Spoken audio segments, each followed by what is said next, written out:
What's going on, Who Dat Nation? Hope you guys are having a wonderful weekend. For this video, I wanted to give you my mock draft 2.0. And we're going to have some pretty cool moves. I even have a trade in there, so, stick around and see who that is. But let's set the scene real quick and dive into the current picks for the New Orleans Saints. Right now, they have selections in the first, second, a few in the fifth, 2 in the sixth, and 1 in the seventh. Now, I do think that the Saints need to get some extra draft capital in that third and fourth round because, quite honestly, that is a lot of picks that go by without you making a selection. Over 100 between your second round and your fifth round pick. But if you want the New Orleans Saints to have a good draft and you want it to be successful, help a brother out. Hit that thumbs up icon and like today's video. Don't jinx it. I don't want to take any chances. I want the Saints to have a great draft. So help me out and hit that like button. All right, so round one, number 14 overall. Brock Bowers was available, but I've had this philosophy that if it's Olu Fashanu, Joe Alt, or Taliese Fuaga available at my pick, I'm going there. No matter what, I'm making that selection. Now, of course, you can twist my arm and convince me to go Brock Bowers, but for the sake of this mock draft, I wanted to show up the trenches. I wanted to make the right pick, the surefire selection, and I went and grabbed Taliese Fuaga, the 6'5", 324-pound Oregon State Beaver. He does lack a little bit of length. The arms and the hands could be a little bit better, but he is one of the better run blockers in this class, and he has the ability to not just play the offensive tackle, but a little bit of guard as well. Every snap he played for the Beavers was at right tackle, and he didn't get beat all that much whenever he was in pass protection. Now, granted, Oregon State isn't a high-passing offense. They have a lot more volume on the ground, but when Taliese Fuaga was asked to pass protect, he did pretty well. Didn't allow a single sack, only 2 hits, 10 hurries. Did have 8 penalties, which is a little bit much for me, but those are some things that you can shake out. If he can hone in that aggressiveness and use that to his strengths rather as a weakness, I think that this could be a really special player. Now, I told you there was a trade, so let's have at it. In the second round, I decided for the New Orleans Saints to pick up a little extra help in that draft. So I sent the Rams the number 45 overall pick in the second round. In return, you get the 54 overall pick. Kind of worked out where you just flip the numbers. But on top of that, you get the Rams' third round pick, which you didn't have a third round selection before this. And just to make it a little bit more appealing, I sent the 199th overall selection that was part of the trade from the Eagles. So that's, just a little extra fun money to play with. You're playing with house money. So for round 2 at number 52 overall, I went the tight end out of Texas that had 0 drops last year, Jatavion Sanders. And there is no doubt about it, this guy is tight end number 2. And Dennis Allen has even expressed interest in adding a pass catcher. Not a wide receiver, but specifically a pass catcher. Those are words directly from the head coach. Now, Sanders does have a pro comp, which is pretty interesting. David Njoku is pretty good at football, I would say. I like him a lot. Helped me win a fantasy football championship.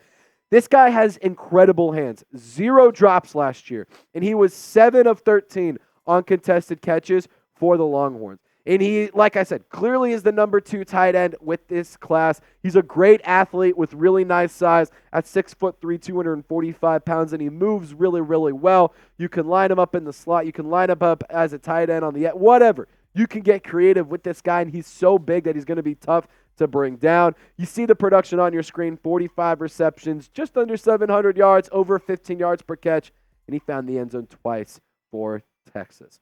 Now, in round 3, number 83 overall, this is a luxury pick, so I wanted to go with the luxury player in Calen Bullcok. And let me tell you, ladies and gentlemen, this kid is special. At 6'3", 190 pounds, he can play all over the defense. He took many, many snaps all over the defensive side of the ball. He took 249 in the slot, 274 in the box, and 320 as a deep safety for the Trojans. He has top-tier range and really, really good speed, and his hips, They don't lie, baby. They're really fluid, and he's got nice footwork, and he can help, and he can read quarterbacks, and he's really, really good at that, and can kind of bait quarterbacks into making some throws. He's right there to steal their dinner. Now, he does struggle a little bit in the run defense. However, if he gets a little bit stronger, he can be a much better player. But in terms of the coverage stats, he's really freaking good.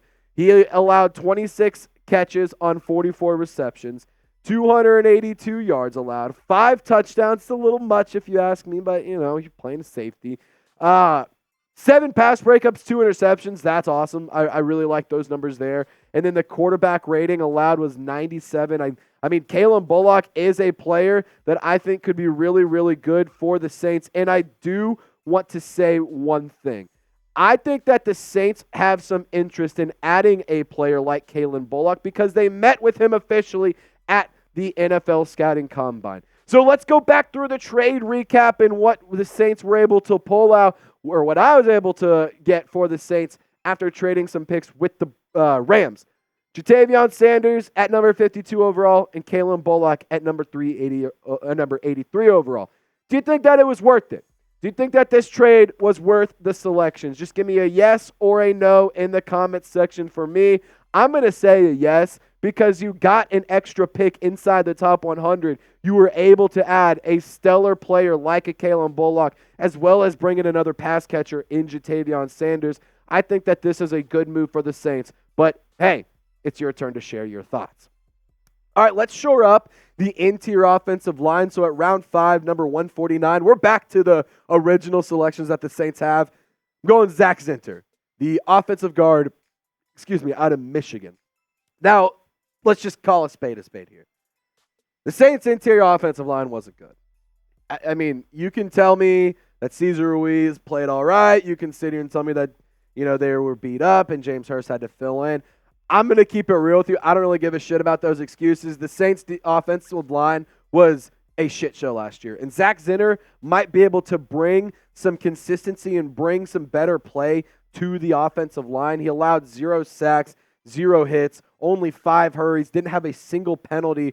This is a guy that could do a really good job at creating lanes for Alvin Kamara, Jamal Williams, Kendre Miller. He had a 75.8 run blocking grade in 2023, and he tested really, really well on the relative athletic score. Or he didn't really test well in his relative athletic score. He didn't test, but he checked in with his size at 6'5", 309 pounds.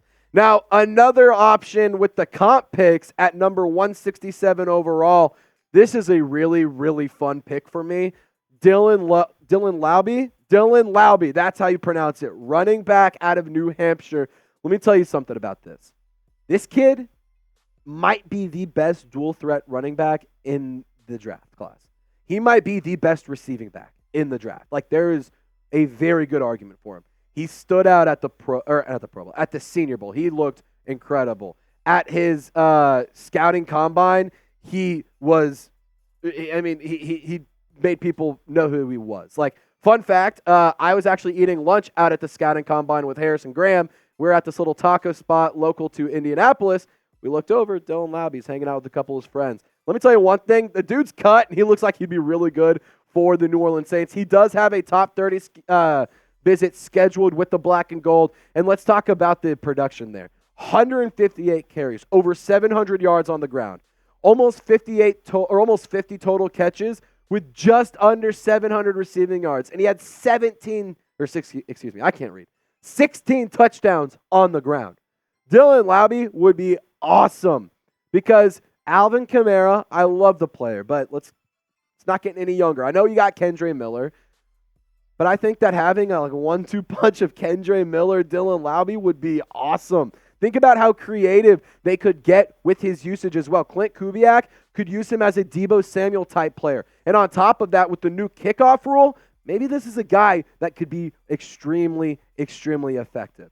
But I got a handful of more selections that I need to make for this mock draft. But before we do, got to give a big time shout out to today's presenting sponsor, and it is Game Time. When you download the Game Time app and you use promo code CHATSPORTS, you get $20 off.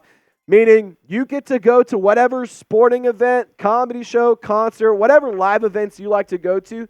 you're basically getting a free beer or a free t-shirt or a free hot dog or something on us if you use our promo code CHATSPORTS. Now, with the Game Time app, you can get tickets for LSU football. You can get stuff for the Hardwood and go check out the Pelicans over at the Blender. Or you can get tickets to the New Orleans Saints. We don't even have the schedule yet, but you know who we're playing, so you can get tickets for that. They got zone deals. They got flash deals. They let you know if there's any sort of stadium promos going on, like giveaways and all that fun stuff.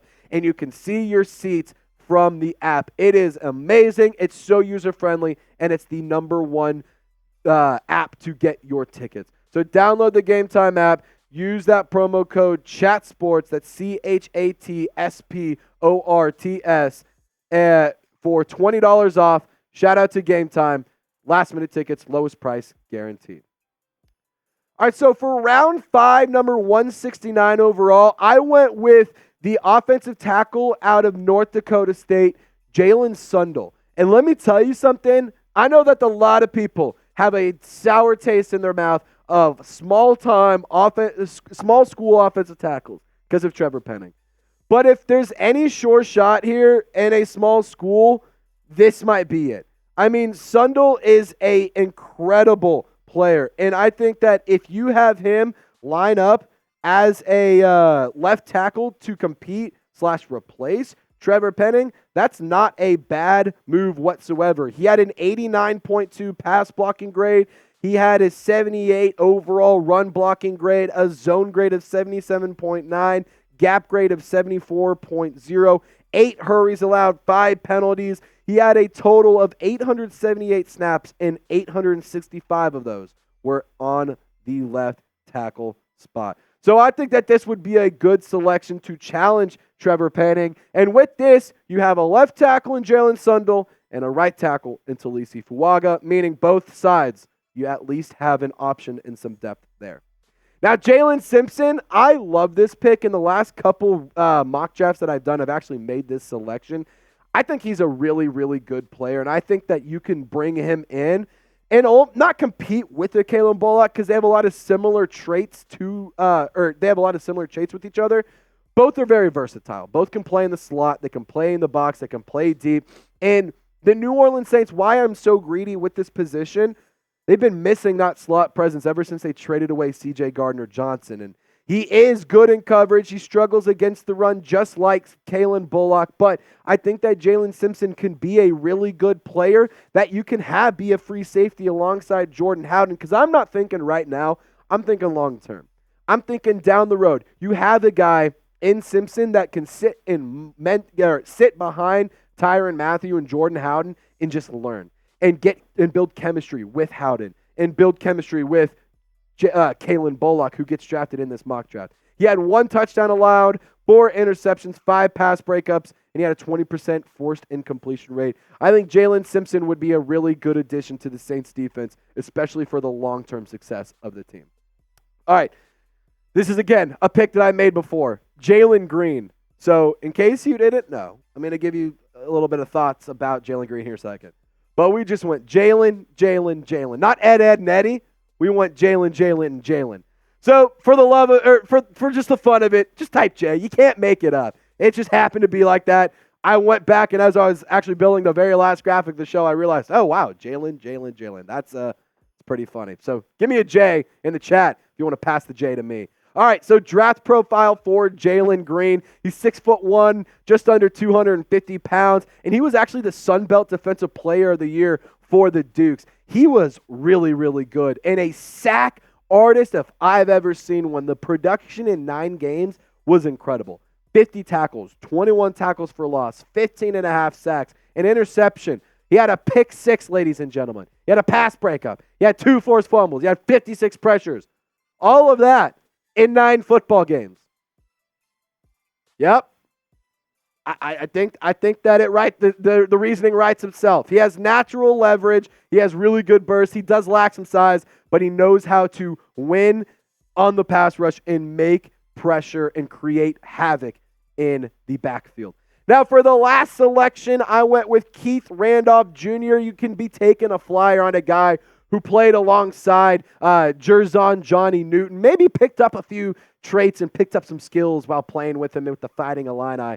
In terms of the production for Keith Randolph, that picture, that mean mug it's pretty badass if you ask me. The production, 49 tackles, 4 tackles for a loss, 1.5 sacks.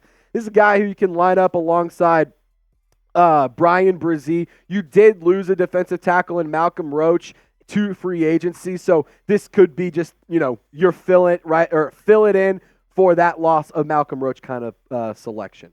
Now here is the results of my mock draft. I went Taliese Fuaga round 1, made a trade with the Rams to get number 52 and number 83 rather than number 45 and number 149, and just waiting to 149. So went Sanders, Calen Bullcok, Zak Zinter in round 5, Dylan Laube in round 5 as well. Another round 5 selection, Jaylin. And then you also have Keith Randolph in the 7th round. And I want you to grade my mock draft in the comment section for me. Give me an A, B, C, D, or F.